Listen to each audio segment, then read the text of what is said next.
This past Friday, here in the state of Florida, actually up in my neck of the woods, our Republican Governor Ron DeSantis showed up for a little event here in Northwest Florida, and he went on the attack against the state of Georgia, which technically up here in Northwest Florida, Georgia's not right above us. That's actually Alabama. So I'm not sure why he decided to attack Georgia when it wasn't, there is a lot of crossover, but it's a very weird thing. If you live down here, you would understand why that's so weird. But either way, he comes over here to Northwest Florida, starts going after the state of Georgia for something that technically hasn't happened yet, and threatens, as he called it, a cold war against the state of Georgia. Here's what he said, and this is his whole reason for threatening a cold war. If Stacey Abrams is elected governor of Georgia, I just want to be honest, that will be a cold war between Florida and Georgia. I can't have Castro to my south and Abrams to my north. That would be a disaster.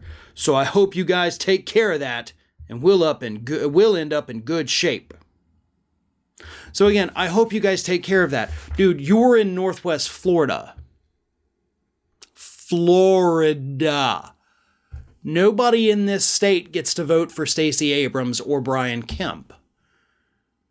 The crossover wasn't there because you're speaking in an area that is south of Alabama, not Georgia. You would think, as the governor, you would know the geography of your own state. You would know where in the hell your neighbors are.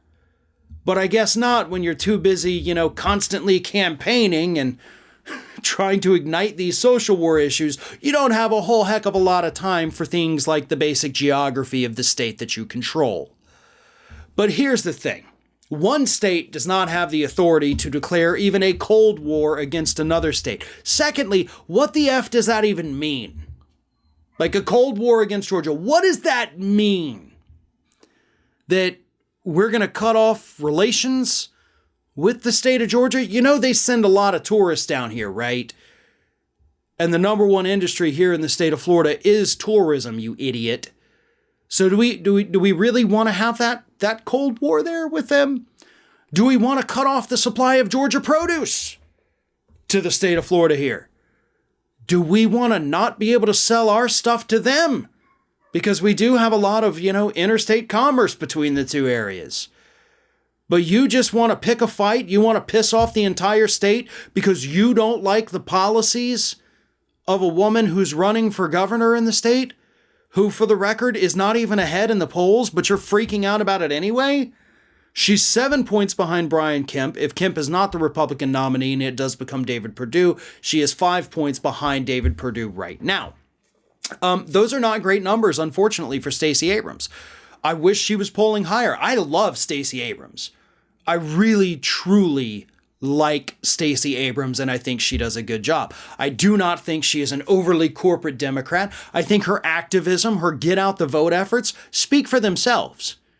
And I think anybody who calls her, any kind of, corporate shill or a neoliberal, that's full of crap, because this woman has done more to help voters here in the United States than most other people, certainly, definitely than anybody else in the South has done.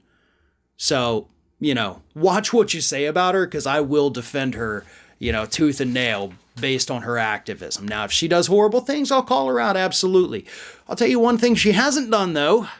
She hasn't declared Georgia to be an authoritarian state run by a little dictator the same way that we have seen down here in the state of Florida, because that's what Ron DeSantis wants. And I think it's important to remember, as everybody's talking about, DeSantis could be running for president. Oh, he's a contender. Oh, he's going to do this. Dude's going to fall flat on his face when he steps outside the state of Florida, just so you guys know. In fact, here in Florida, last approval rating they released for him, he's barely at 54%. So y'all think he's just this beloved right-wing governor? He's really not. Maybe pay a little bit more attention, especially if this guy does try to run for president. He's a little wannabe dictator that's pissing everybody off, including almost half of his own state of Florida. Hey everyone, this is Aspen.